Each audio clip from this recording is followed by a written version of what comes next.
ভারত চীন সাগরে সাবমেরিন এককভাবে দাদাগিরি চালাচ্ছিল চীন। এখন সেই সাবমেরিন ভারতের আশেপাশেও আসতে পারবে না। একটা ঘাতক শিপ যা পুরো বাজি পাল্টে দিয়েছে, নাম অ্যান্ড্রয়েড। কলকাতা গার্ডেনিজে তৈরি এই জাহাজটি সমুদ্রের নিচে যে কোনো প্রকার সাবমেরিনকে ধ্বংস করতে পারে। এর ফলে ভারতীয় সমুদ্রে বাইরের দেশের সাবমেরিনগুলোকে অনায়াসেই রুখে দেওয়া যাবে। এগোবার আগে দেশ বিদেশের আপডেট খবর পেতে চ্যানেলটি লাইক করুন এবং সাবস্ক্রাইব করুন, কারণ এটা আপনাদের কাছে 1 সেকেন্ডের কাজ, যেটা আমাদের অনেক সাহায্য করে। আজকের প্রশ্ন, গাজা পিস সামিট কোন দেশে অনুষ্ঠিত হয়?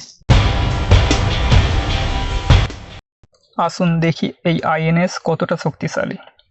দৈর্ঘ্য 77 মিটার ও 900 টনের এই অ্যান্টি সাবমেরিন জাহাজটি সোনার সিস্টেম আছে, যা জলের যে কোনো প্রকার অ্যাক্টিভিটি হলে ধরে নেবে। উন্নত র্যাডার বিশিষ্ট এই জাহাজটি অ্যান্টি সাবমেরিন বিধ্বংসী মাইন, রকেট লঞ্চারের মতো ভয়ঙ্কর অস্ত্র দিয়ে সজ্জিত, যা শত্রুদের রাতের ঘুম উড়িয়ে দেবে।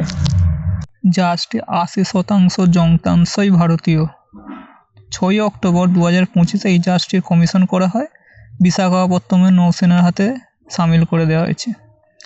আইএনএস তমাল, আইএনএস উদয়গিরি, আইএনএস নীলগিরির সাথে যুক্ত হয় এই আইএনএস অ্যান্ড্রয়েড ভারতীয় নেভিকে বহু গুণ শক্তি বাড়িয়ে দিয়েছে। আইএনএস নীলগিরি 6670 টনের এই জাহাজটির ব্রহ্মোস রকেট লঞ্চার ব্যারাক 8 দ্বারা সজ্জিত ডিজেল চালিত ইঞ্জিন 15ই জানুয়ারি 2025 ভারতীয় সেনাবাহিনীতে যুক্ত করা হয়েছে। আইএনএস উদয়গিরি 6670 টনের এই জাহাজটির মধ্যে BrahMos Barak 8 anti cruise missile দিয়ে সজ্জিত 26 আগস্ট 2025 ভারতীয় সেনাতে যুক্ত হয়। আইএনএস তমাল রাশিয়া দিয়ে আনা স্টেলথ জাহাজ। এটি স্টেলথ হওয়ার কারণে র্যাডারে ধরা পড়ে না। টর্পেডো ও ব্রহ্মোস দ্বারা সজ্জিত এবং হেলিকপ্টার পরিচালনা করতে পারে। এই জাহাজটি সারা বিশ্বে যে আমদানি রপ্তানি হয় তার 80%ই হয় সমুদ্রের রাস্তায়।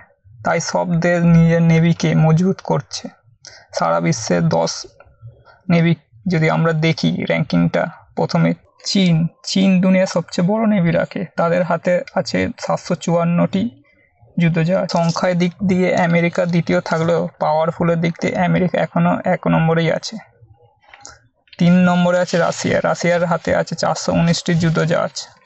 যদি নিউক্লিয়ার দিক দিয়ে দেখা যায়, এই নিউক্লিয়ার ক্যাপেবল জাহাজ রাশিয়ার হাতেই সবচেয়ে বেশি আছে। এরপরে যথাক্রমে ইন্দোনেশিয়া 331টি যুদ্ধজাহাজ, এরপর সুইডেন, তারপরে ভারতের কাছে আছে 135টি যুদ্ধজাহাজ, যেটা 2035-এ 175টা লক্ষ্য নিয়ে এগোচ্ছে।